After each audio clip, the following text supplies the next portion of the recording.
اس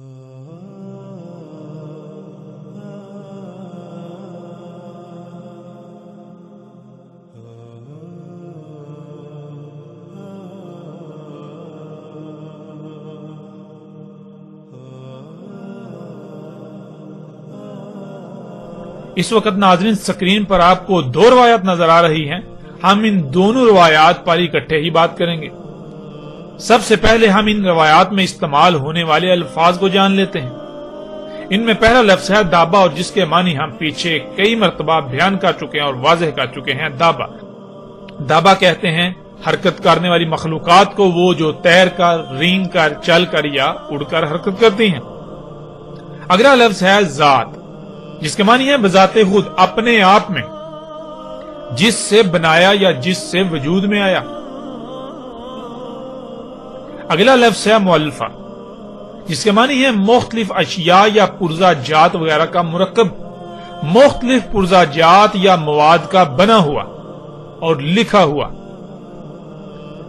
اگلا لفظ ہے زغب، جس کے معنی روئی، اون اور اس طرح کا وہ تمام نرم مواد جس سے صوفے، بیڈ، بستر، کمبل وغیرہ بنائے جاتے ہیں. اور جیسے مختلف جانوروں کے جسم پر ایسے بال ہوتے ہیں جو اون کی طرح ہوتے ہیں، یا درختوں اور پودوں پر ایسا مواد اگتا ہے جو روئی کی طرح ہوتا ہے، یا پرندوں کے جو پنکھ ہوتے ہیں. اگلا لفظ ہے ناظرین ریش، جس کے معنی ہے کرسیاں، صوفے وغیرہ. جیسے انسان کے جسم پر لباس ہوتا ہے، اس طرح کسی بھی شے کا اس مواد سے ڈھکا ہونا، طے چڑھا ہوا ہونا، جس مواد سے بال یا پرندوں کے پنکھ وغیرہ وجود میں آتے ہیں. آج اس مواد کو پینٹ کا نام دیا جاتا ہے. جب اس پینٹ کو کسی بھی شے پر کیا جاتا ہے تو باریک سی پلاسٹک کی طرح کی تہ وجود میں آ جاتی ہے، جیسے آج گاڑیوں، جہازوں وغیرہ پر پینٹ کیا جاتا ہے. اور کپڑے یہ ایسے مواد سے ڈھکے ہونا.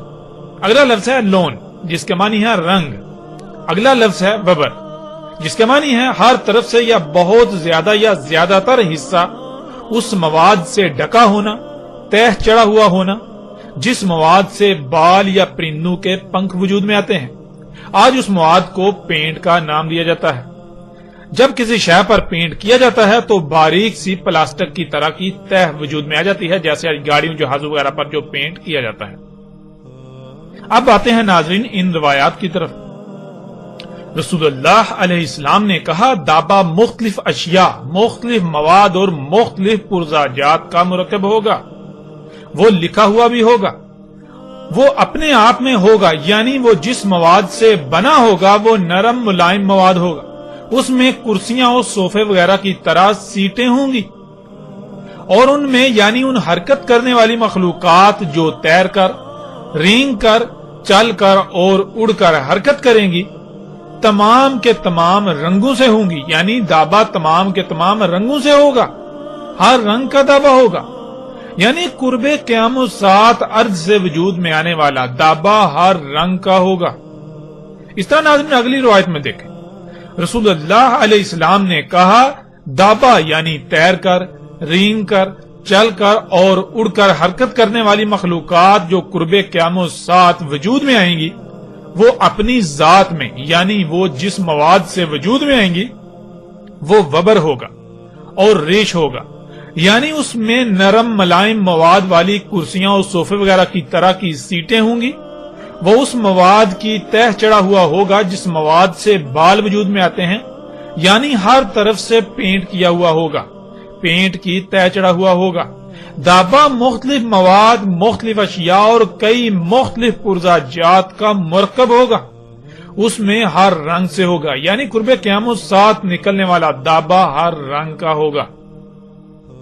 ناظرین یہ روایات ایسی ہیں جو چونکا کے رکھ دینے والی ہیں. ناظرین آپ غور کریں، یہ مخلوقات یعنی یہ جو انسان نے آج اپنے ہی ہاتھوں سے دابا خلق کیا اللہ کے دابا کے مقابلے پر، جنہیں آج آپ گاڑیاں، جہاز، ہیلی کاپٹر، شپ یہ نام دیتے ہیں، یہ دیکھیں یہ کس سے وجود میں آیا. یہ سب مخلوقات، یہ دابۃ الارض جو ہے یہ کس سے وجود میں آیا؟ کیا یہ اسی مواد سے وجود میں نہیں آیا جس کا ذکر محمد رسول اللہ علیہ السلام نے کیا؟ کیا اس کے اندر بالکل فرنیچر موجود نہیں ہے؟ اس کے اندر صوفے کی طرح کی کرسیاں اور سیٹیں موجود نہیں ہیں، نرم ملائم؟ کیا اس کے اوپر پینٹ کی تہ نہیں چڑھی ہوئی، یعنی اس مواد کی تہ نہیں چڑھی ہوئی ہوتی جس مواد سے آپ کے جسم پر بال وجود میں آتے ہیں؟ ذرا غور کریں، آپ کے جسم پر جو بال ہیں وہ کیا ہیں، وہ کس مواد سے وجود میں آئے؟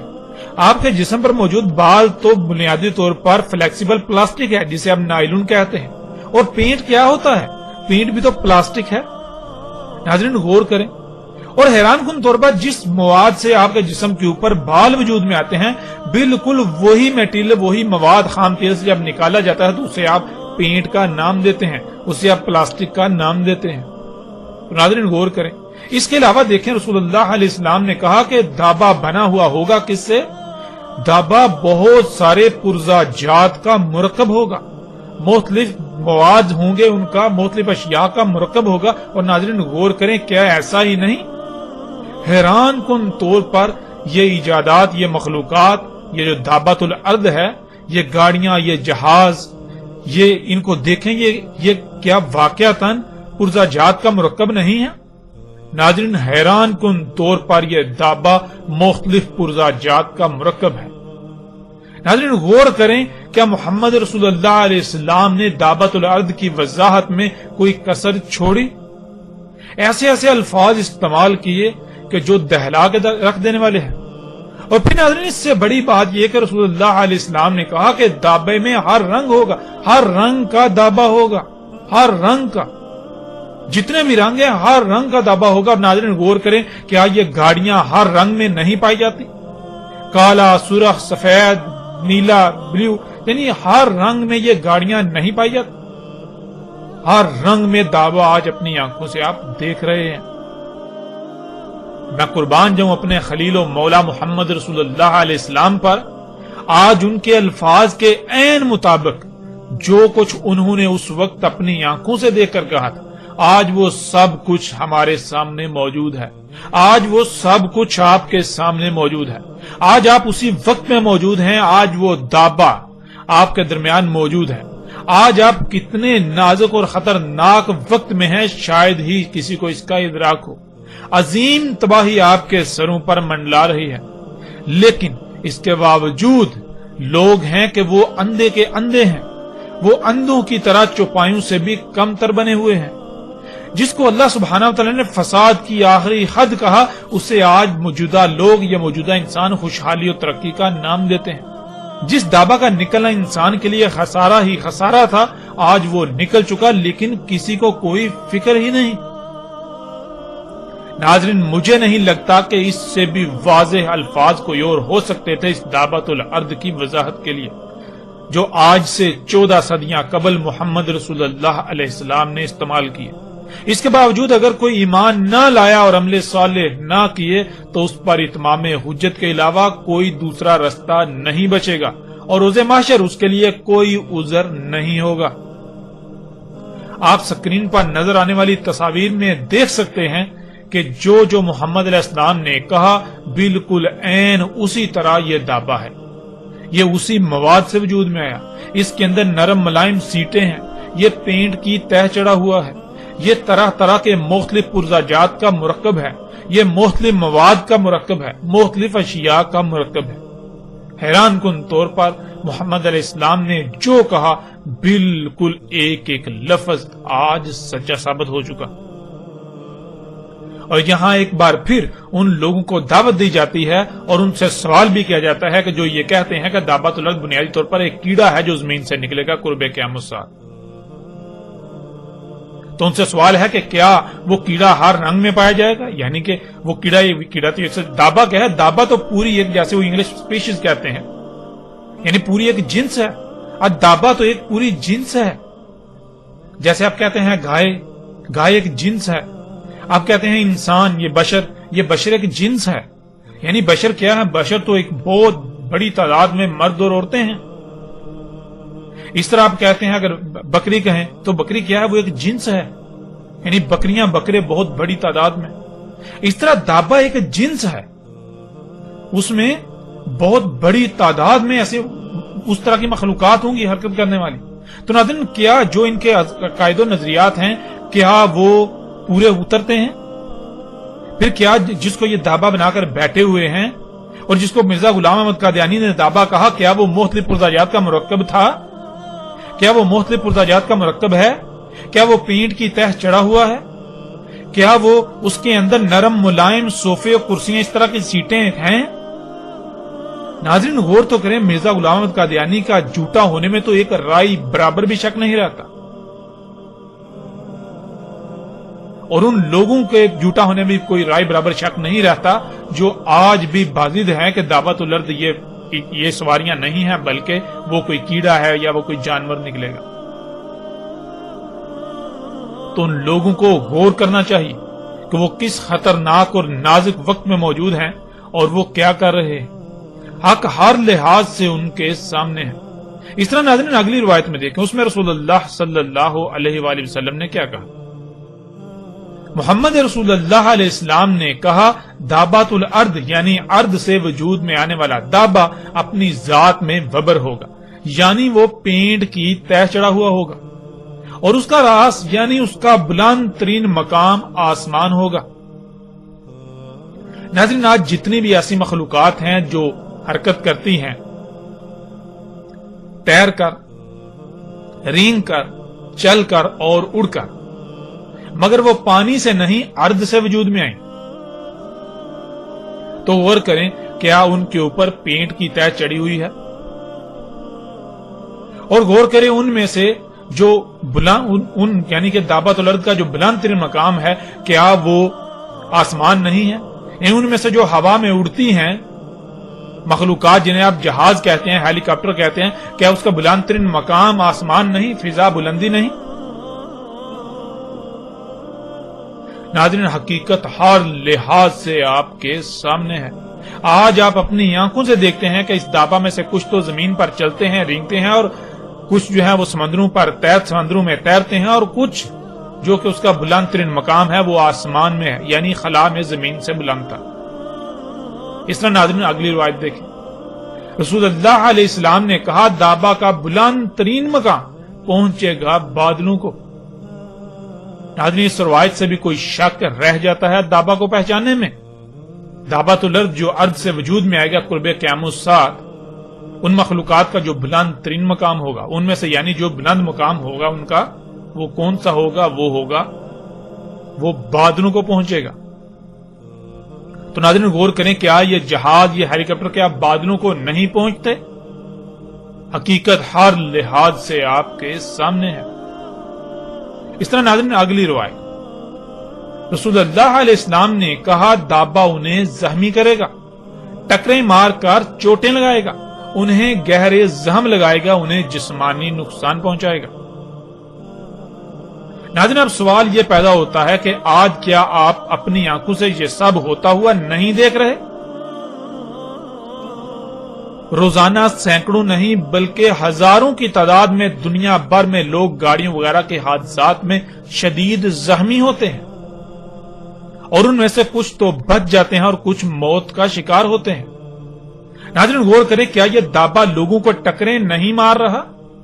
ناظرین غور تو کریں، یہ گاڑیاں ٹکریں نہیں مار رہی، ایکسیڈنٹ حادثات نہیں ہو رہے ان سے، یہ دابا لوگوں کو چوٹیں نہیں لگا رہا، انہیں زخمی نہیں کر رہا ٹکریں مار کے۔ ناظرین حقیقت آپ کے سامنے ہے۔ ناظرین اس قدر وضاحت کے باوجود بھی دابا کے بارے میں کوئی شک رہ جاتا ہے؟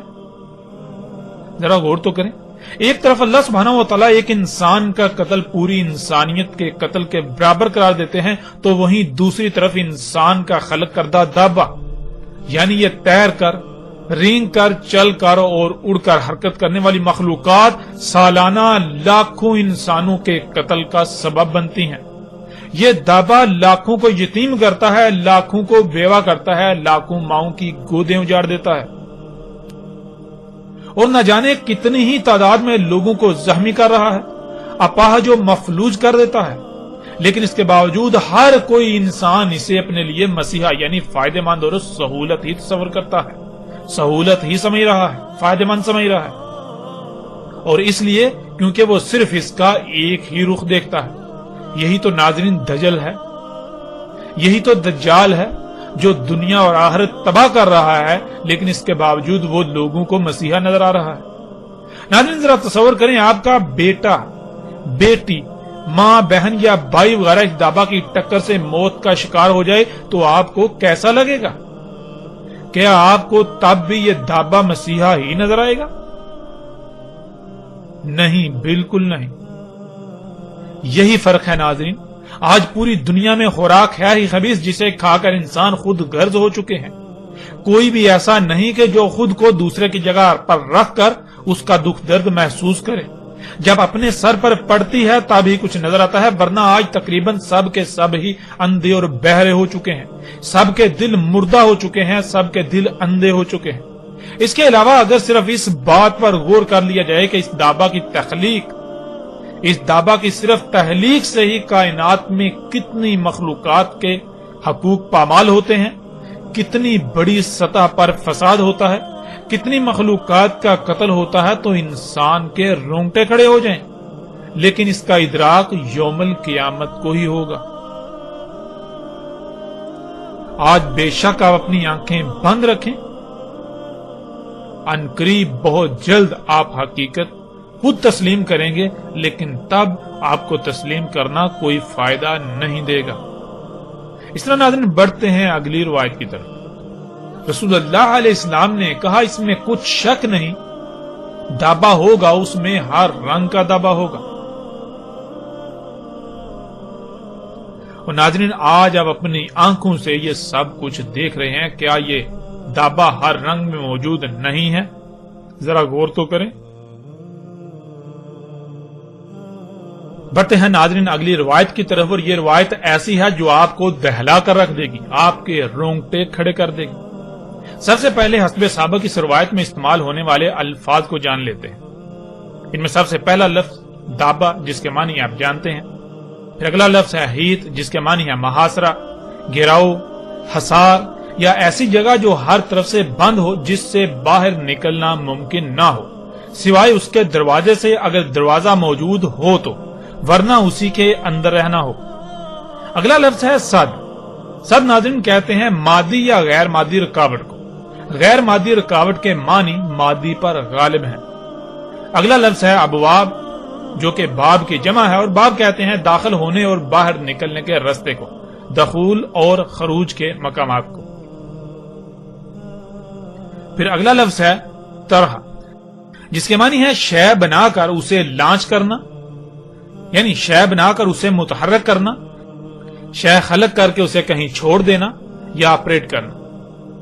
اگلا لفظ ہے وحش، جس کے معنی ہے ایسی عجیب الخلقت مخلوق جو موجود نہ ہو تو تصوراتی مخلوق، اور اگر موجود ہو تو بہت زیادہ مشہور و معروف مخلوق، ایسی مخلوق جو بے قابو اور ہر طرف سے نقصان پہنچائے، ایسی مخلوق جو جہاں موجود ہو اس کو اتنا فساد زدہ کر دے کہ وہ شاید تباہ ہو جائے، ایسی مخلوق جو بے قابو ہو کر ہر طرف کے در و دیوار توڑ دے، انہیں کھوکھلا کر دے، ایسی مخلوق جو عیب دار ہو،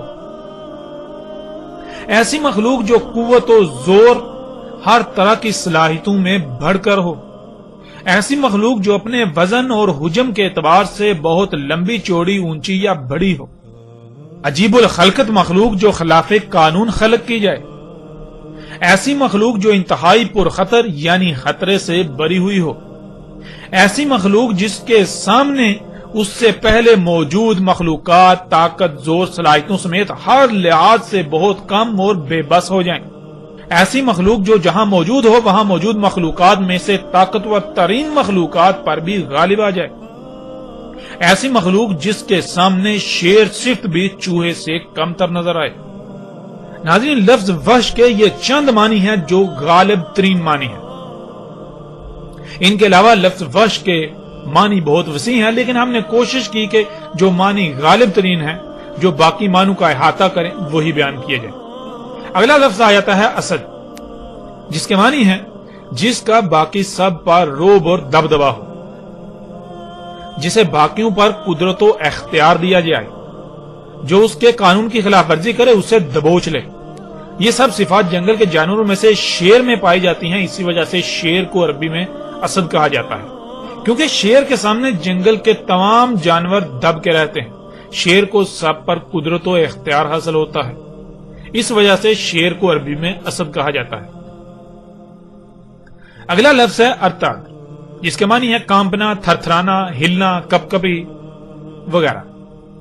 پھر اگلا لفظ ہے سلطان، جس کے معنی ہے کسی شے میں یا اس پر اثر انداز ہونے کا اختیار، اختیارات منتقل کرنا، کمانڈ، بالادستی، اثر و رسوخ، طاقت، قوت، خود مختاری، سلطنت، حکومت، گرفت، مہارت، کسی شے پر اثر انداز ہونے کا مکمل اختیار، غیر منصفانہ استعمال، مطلق العنانیت، آمرانہ پن، حکم دینے کا اختیار، اطاعت کروانے کی قدرت، غلبہ پانا، جانچ پڑتال، دبنگ پن، بادشاہی، کسی شے کو سیاسی نظام کے ذریعے اپنے تابع رکھنا، سیاسی اختیار وغیرہ. اب ناظرین آتے ہیں اس روایت کی طرف. رسول اللہ علیہ السلام نے کہا میری امت کی مثال اور دابا کے نکلنے کے وقت کی مثال اس وقت کی سی ہے کہ ایک ایسی تعمیر کی جائے اور بلند کی جائے کہ وہ محاصرہ، گراؤ یا حصار وغیرہ بن جائے، اور اس کے تمام داخلی و خارجی مقامات پر رکاوٹیں کر دی جائیں، یعنی وہ بند کر دی جائیں، اور خلق کر کے تمام وحش اس میں متحرک کر دیے جائیں، یعنی چھوڑ دیے جائیں. پھر لایا جائے ایک شیر یعنی ایک اسد، جسے پس چھوڑ دیا جائے ان کے درمیان، پس وہ حصار، تھر تھرانا، کانپنا شروع کر دے، جہاں سے اسے کھوکھلا کر دیا گیا گرنا شروع کر دے اس شیر پر ہر جانب سے. دابا نکلے گا تو بالکل یہی مثال میرے غلام امتی کی ہوگی، کوئی ایک بھی نہیں بھاگ پائے گا اس سے مگر اس کے درمیان لا چھوڑا جائے گا، اور اس کے لیے یعنی دابا کے لیے ہے سلطان ہمارے رب عظیم سے. ناظرین، رسول اللہ علیہ السلام نے بہت ہی لرزا دینے والی مثال بیان کی. اس مثال کو سامنے رکھتے ہوئے اگر آج آپ اپنے ارد گرد غور و فکر کریں تو آپ کو رسول اللہ علیہ السلام کی اس مثال میں چھپے وقت کی نشاندہی بخوبی ہو جاتی ہے کہ آج آپ اسی وقت میں موجود ہیں. ناظرین، جیسے آپ کوئی بڑی سی عمارت تعمیر کریں جو ایک گنبد کی مانند ہو، ہر طرف سے بند ایک حصار ہو، بالکل ایک حصار کی مانند بلند، آپ اس پر چڑھ بھی نہ سکیں. پھر ایسا کریں اس میں کچھ ایسے وحشیوں کو چھوڑ دیں جو بے قابو ہوں اور ہر طرف ٹکریں مارنا شروع کر دیں، ہر طرف تباہی پھیلا دیں. اور پھر ایسا کریں کسی ایسے کو بھی اس میں داخل کر کے اس کے باہر نکلنے کے دروازے رستے بند کر دیں جو بہت طاقت والا ہو، یعنی ایسا جس کی مثال یعنی جیسے جنگل میں تمام جانوروں میں شیر جو ہوتا ہے سب اس سے کانپتے ہیں، سب اس سے ڈرتے ہیں، وہ قوت اختیار طاقت میں سب سے بڑھ کر ہوتا ہے، بالکل ایسے کسی کو پھر لا کر اس میں اس عمارت کے اندر چھوڑ دیں ان وحوش کے درمیان. تو ناظرین غور کریں اس کی حالت کیا ہوگی.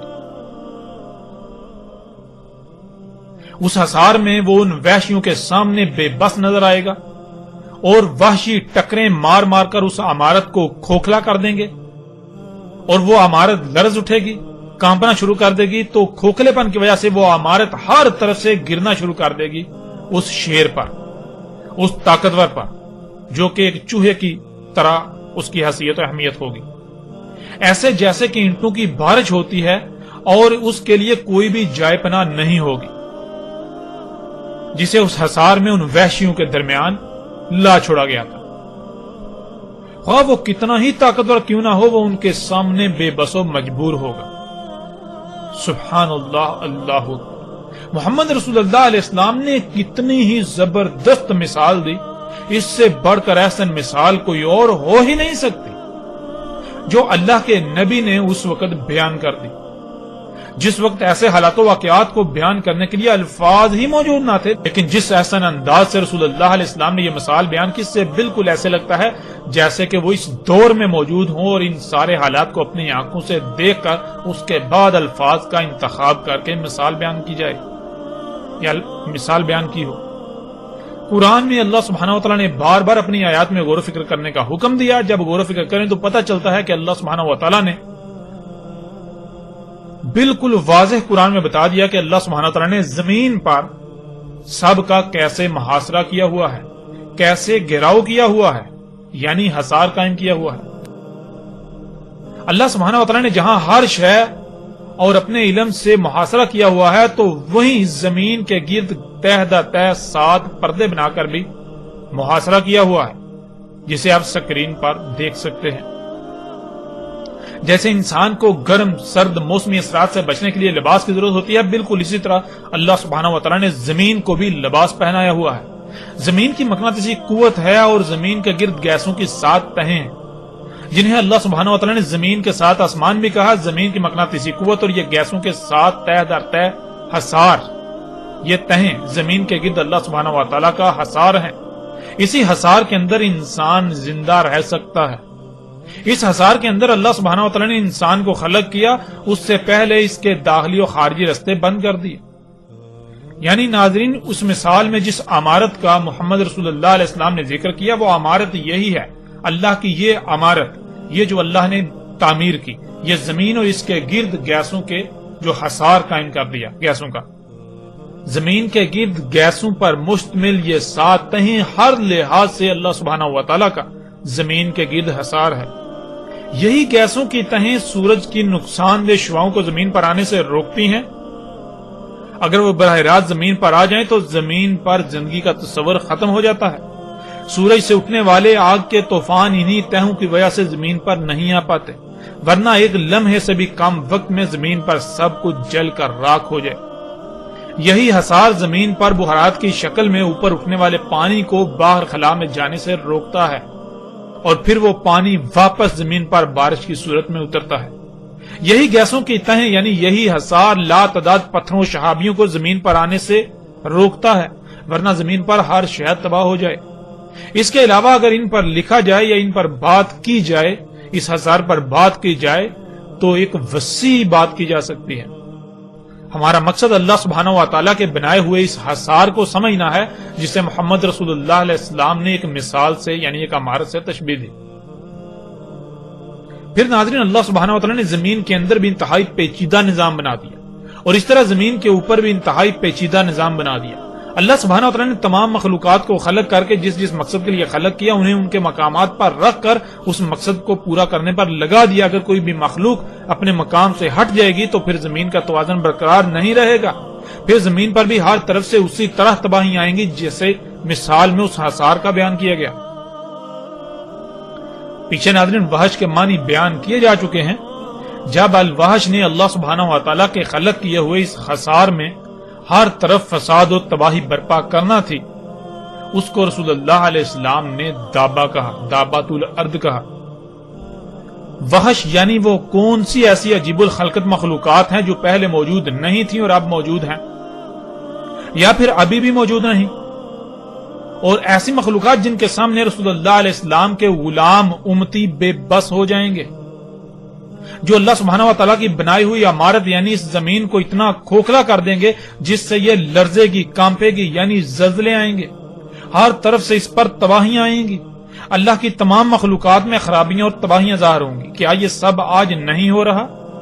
ناظرین غور تو کریں، آج کوئی ایک بھی شے ایسی نہیں جو فطرت پر ہو۔ لا تعداد بیماریاں، زلزلے، طوفان، آندیاں، سیلاب، موسموں میں غیر معمولی تغیر تبدل، سمندری مخلوقات کا لا تعداد قتل عام، بے وقت بارشیں، سانس لینے کے لیے آکسیجن بھی خالص نہیں، نہ کھانے کو، نہ پینے کو، نہ رہنے کو، حتیٰ کہ اللہ کی کوئی ایک بھی خلق زمین پر خالص نہیں رہی، خرابیوں سے پاک نہیں رہی۔ اور ایسی حالت میں اللہ کے غلاموں کی بالکل وہی کیفیت ہے جو کیفیت اس شیر کی جو اس حصار میں تھا، اور ہر طرف سے عمارت اس پر گر رہی ہے۔ ناظرین اللہ سبحانہ وتعالی کے نبی محمد رسول اللہ علیہ السلام نے کہا کہ یہ سب تب ہوگا جب دابا خلق کر کے نکالا جائے گا۔ اس دابا کا خالق اللہ نہیں بلکہ خود انسان ہوگا۔ اللہ سبحان ہے، وہ ایسا دابا خلق نہیں کرتا جو اللہ کے قانون کے ہی خلاف کام کرے، سوائے اس کے کہ جسے اختیار دیا، اور وہ نافرمان ہو گیا یعنی انسان۔ یہ دابا ظلم کرنے والا ہے، اللہ کی تمام مخلوقات کے مقامات میں کمی کرنے والا ہے۔ اللہ سبحانہ وتعالی قرآن میں بار بار کہتے ہیں کہ اللہ انسانوں پر ظلم نہیں کرتا مگر انسان خود ہی اپنے آپ پر ظلم کرتے ہیں، اور اللہ سبحانہ وتعالی یہ بھی کہتا ہے کہ اللہ عالمین کے لیے ظلم نہیں چاہتا، اور دنیا میں جو بھی ہلاکت و تباہی آتی ہے وہ انسانوں کے ہی کیے ہوئے ظلم کی وجہ سے آتی ہے۔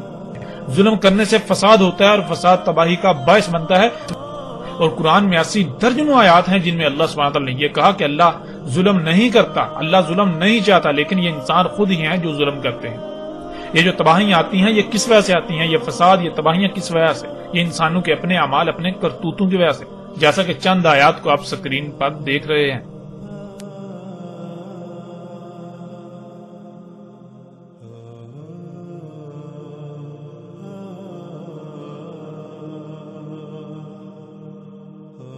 اب ناظرین غور کریں، الوحش یعنی عجیب الخلقت مخلوقات جو محمد رسول اللہ علیہ السلام کے دور میں اور آج سے کچھ ہی عرصہ پہلے کوئی وجود نہیں رکھتی تھی، جو کہ آج موجود ہیں اور ہر طرف موجود ہیں، جو بہت مشہور و معروف ہیں، اتنی واضح ہیں جیسے دن کے وقت سورج جسے دیکھنے سے آنکھیں چلے آ جائیں.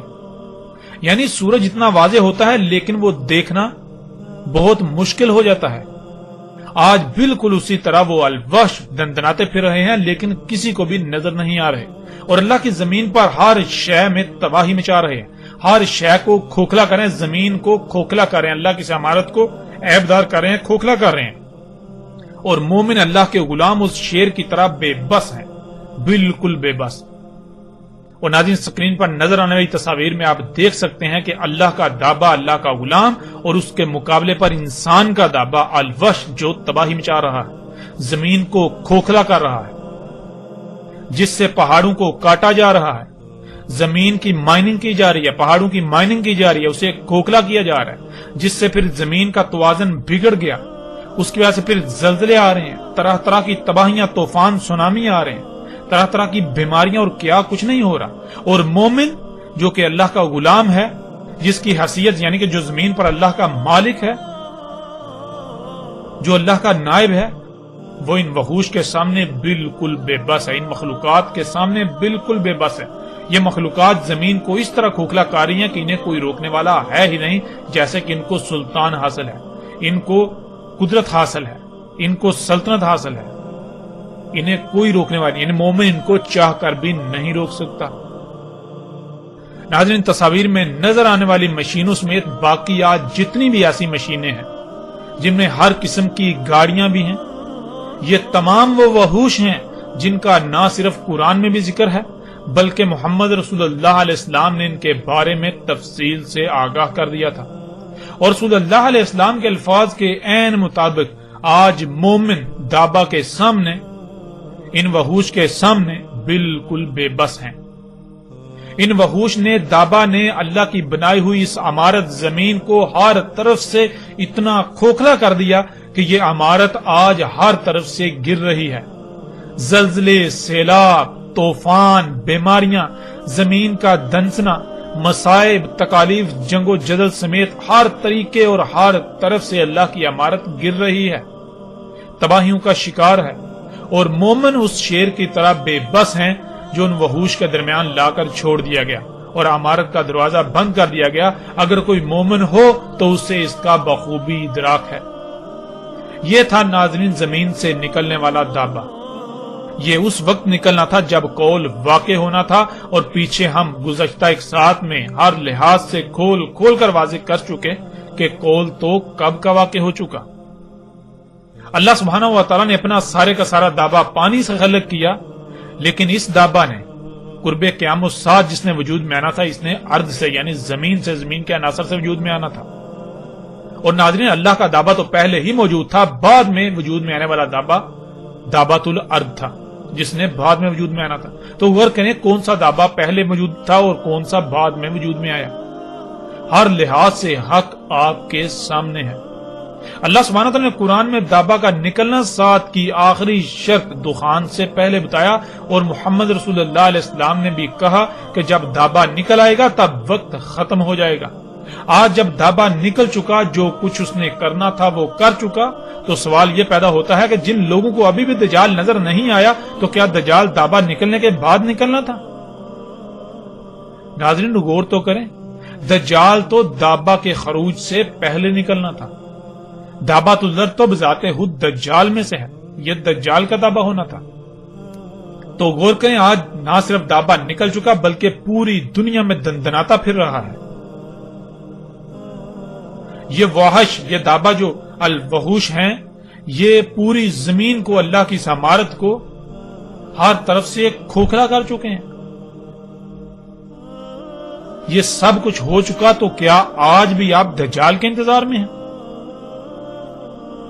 کس دجال کے انتظار میں ہیں؟ ناظرین غور تو کریں، آنکھیں کھولیں اس سے پہلے کہ دیر ہو جائے، اپنی آنکھیں کھولیں، غور کریں اس سے پہلے کہ وہ وقت آ جائے جب آپ کے پاس سوائے پچھتاوے کے کچھ نہ رہے۔ اور ان قریب جب وہ وقت آئے گا جو کہ بالکل سر پر ہے، تب آپ کی آنکھیں پھٹی کی پھٹی رہ جائیں گی۔ لہذا اس وقت ہے، غور کریں، اپنی آنکھیں کھولیں۔ یہاں پھر ان تمام لوگوں کو چیلنج ہے جو دعوت الارض کے بارے میں طرح طرح کے عقائد و نظریات بنا کر بیٹھے ہوئے ہیں۔ اگر وہ اپنے دعووں میں سچے ہیں، اپنے عقائد و نظریات میں سچے ہیں، تو اس حق کو غلط ثابت کر کے دکھائیں۔ اور قادیانیوں کو بھی کھلم کھلا چیلنج ہے کہ مرزا غلام احمد قادیانی اگر سچا تھا تو پھر اس کا دعویٰ جھوٹا نہیں ہو سکتا تھا، اور اگر اس کا دعویٰ جھوٹا ہو جاتا ہے، جو کہ آپ نے دیکھا مرزا غلام احمد قادیانی کا دعوت الارض کے بارے میں دعویٰ بالکل ہر لحاظ سے اس طرح جھوٹا، باطل، بے بنیاد ثابت ہو چکا کہ دنیا کی کوئی طاقت اس کا انکار نہیں کر سکتی۔ تو جب اس کا دعویٰ غلط ثابت ہو چکا تو پھر مرزا غلام احمد قادیانی مہدی تھا یا پھر دل پر تھا، گمراہ تھا؟ مرزا غلام احمد قادیانی رسول تھا یا پھر کذاب تھا؟ مرزا غلام احمد قادیانی کذاب تھا۔ مرزا غلام احمد قادیانی مثل مسیح تھا یا پھر بذات خود ایک دجال تھا؟ حقیقت آپ کے سامنے ہے، مرزا غلام احمد قادیانی بذات خود ایک دجال تھا، جو انسانوں میں سے جن دجالون کذابون نے آنا تھا۔ اور قادیانی کو ہم پھر کہتے ہیں کہ اس قدر حق واضح ہونے کے باوجود اگر آپ لوگ حق کو تسلیم نہیں کرتے، اپنی آنکھیں بند کیے ہوئے رہتے ہو، تو پھر جان لو دنیا میں جتنے بھی مشرک ہیں ان میں سے سب سے بڑھ کر مشرک تمہارے علاوہ اور کوئی نہیں ہو سکتا۔ آپ وہ لوگ تھے جو حق کے دعوے دار تھے۔ آپ دن رات چیختے ہیں، چلاتے ہیں کہ ہم اہل حق ہیں، ہم اہل حق ہیں، تو آپ کی تو بنیادیں ہی ہل چکی، آپ کی بنیادیں ہی اکھڑ چکی۔ آپ کی بنیاد ہم نے الحمدللہ ہر لحاظ سے اکھاڑ کر رکھ دی، اور جیسے جیسے آگے بڑھیں گے تو مزید ہر لحاظ سے نہ صرف حق واضح ہوگا بلکہ آپ کی حقیقت بھی، اور باقی آپ ہی کی طرح کے جتنے بھی فرقے، گروہ جتنے بھی ہیں، ان سب کی حقیقت بھی پوری دنیا پر، سب پر، ان پر بھی ہر لحاظ سے کھل کر واضح ہو جائے گی۔